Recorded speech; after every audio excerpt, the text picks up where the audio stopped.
야고보서 8절하고 9절, 10절까지 다 같이 읽겠습니다. 시작.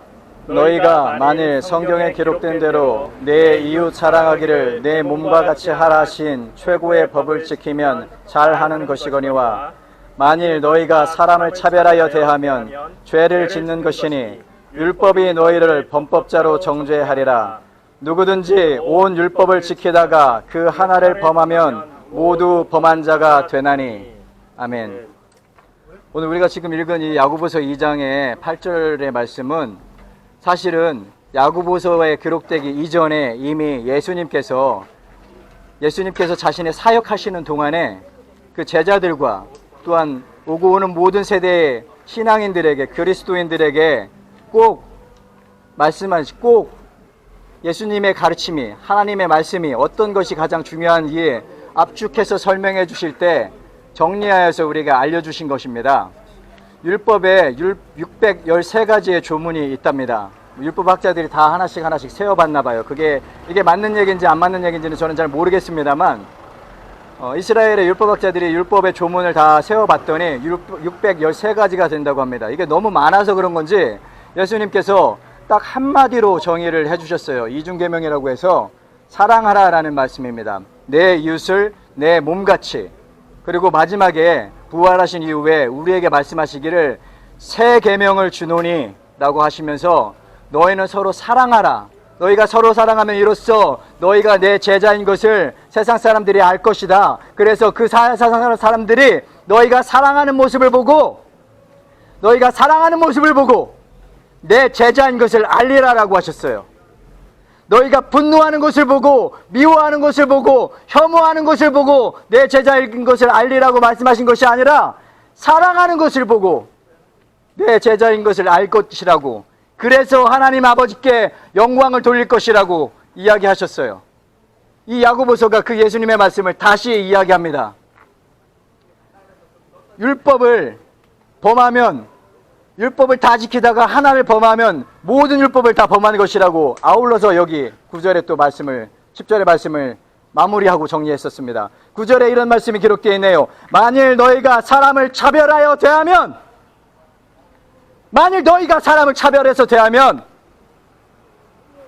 죄를 짓는 것이니 율법이 너희를 범법자로 정죄하리라 라고 하셨습니다. 율법이 내 말이 아니라, 우리가 여기서 주장하는 외침이 아니라, 정치적인 논리가 아니라 율법이, 우리가 믿는 하나님의 말씀이,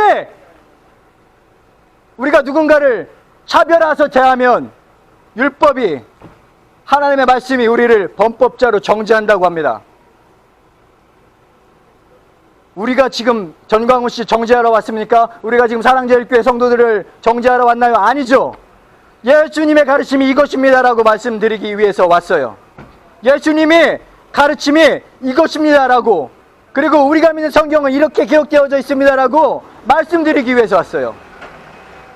우리가 믿는다고 말하면서 자꾸 잊어버리는 게 있어요. 어떤 분들은 청와대 앞에 분노를 실천하기 위해서, 실행하기 위해서 목숨을 죽기까지를 각오하고 돌진하겠느냐는 말에 아멘이라고 화답합니다. 열렬하게 아멘이라고 화답해요. 근데 왜 하나님의 말씀을 지키는 것에 대해서는 왜 목숨 걸기를 두려워합니까? 하나님을 사랑하라고 하셨고, 그래서 우리가 만약에 우리 사회 현안을 대입해서 한번 이야기해보죠. 이슬람 분노와 증오의 대상이 되고 있습니까? 어떤 분들에게는 이슬람이 증오와 분노의 대상이 되고 있어요. 근데 우리가 예수님의 가르침을 실천하기 위해서 그 사람들을 받아들인다면, 그래서 그 선택의 결과로 우리가 만약에 죽어야 된다면, 그건 왜 우리가 두려워합니까? 그건 왜 우리가 두려워하고 무서워합니까? 죽기까지 각오하고 분노와 혐오를 실천하기 위해서 아멘이라고 하는 사람들이 있다는데, 근데 왜 우리는 사랑을 실천하기 위해서, 예수님이 사랑하라고 말씀하신 그 사랑을 실천하기 위해서 죽는 것을 두려워하나요? 그럼 우리가 믿는 것이 사실입니까?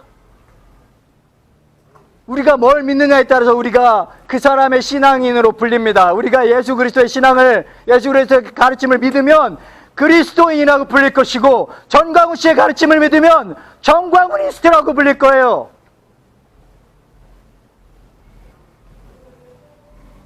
제가 너무 흥분해서 제가 지금 이야기한 게 여러분들한테는 아무 해당이 없을 거예요. 근데 정말 우리가 땅에 떨어지고 추락해 가고 있는 한국 교계의 이런 참 부끄럽고 참담한 이야기들. 아까 몇 분들도 지나가시면서 우리를 향해서 응원도 하시고 뭐 앞에서 욕설하시는 분들을 향해서 왜 저렇게 반대하느냐. 저게 세상 사람들의 시각이잖아요. 누구나 가지고 있는 상식과 합리적인 생각으로 판단하는 것입니다. 우리가 교회의 영성을 바로잡기 위해서 교회를 정말로 우리가 신앙하는 교회, 우리가 믿는 예수 그리스도의 신앙이 그 가르침이 교회 안에서 실천되고 실현되기를 원해서, 그래서 교회 안에서 복음이 사라져버린 것에서, 그래서 청년들이 떠나는 이런 시대를 다시 한번 복음이 흥황한 시대로 만들어 달라고.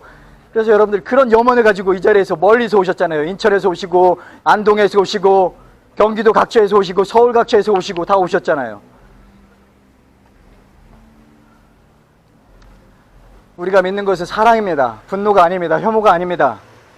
오히려 분노와 혐오와 미움과 분쟁, 다툼 이런 것들은 성령의 열매가 아니라 사단에서 나오는 것이라고 바울 선생님이 이야기합니다. 우리가 오늘 여기서 이런 예수님의 가르침을 사랑교회 헬교회 앞에서 정광훈씨를 향해서 외칠 때에 제발 아무 사고 없이 하나님께서 우리와 함께하여 주셔서 하나님의 영광이 드러나고 하나님의 뜻이 이루어졌으면 좋겠습니다. 아멘.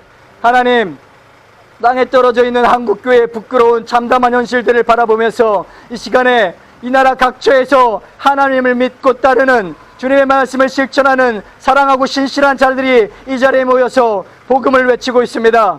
하나님, 우리와 함께하여 주시고 지금 이 자리에 임재하여 주셔서 주님의 영광을 드러내시고 하나님의 사랑을 우리 가운데 실현시켜 주시옵소서. 우리를 사로잡는 미움과 분노와 다툼이 있다면, 분쟁이 있다면 모두 다 그리스도의 사랑으로 사라지게 도말하여 주시고 오로지 예수 그리스도의 사랑만이 이 자리에, 사랑제일교회에, 한국교회에 가득 찰 수 있도록, 그래서 복음이 사라진 교회당에 다시 복음이 흥왕되게 하시고 떠나가는 청년들이 다시 교회로 돌아올 수 있도록 하나님 아버지 함께하여 주시옵소서.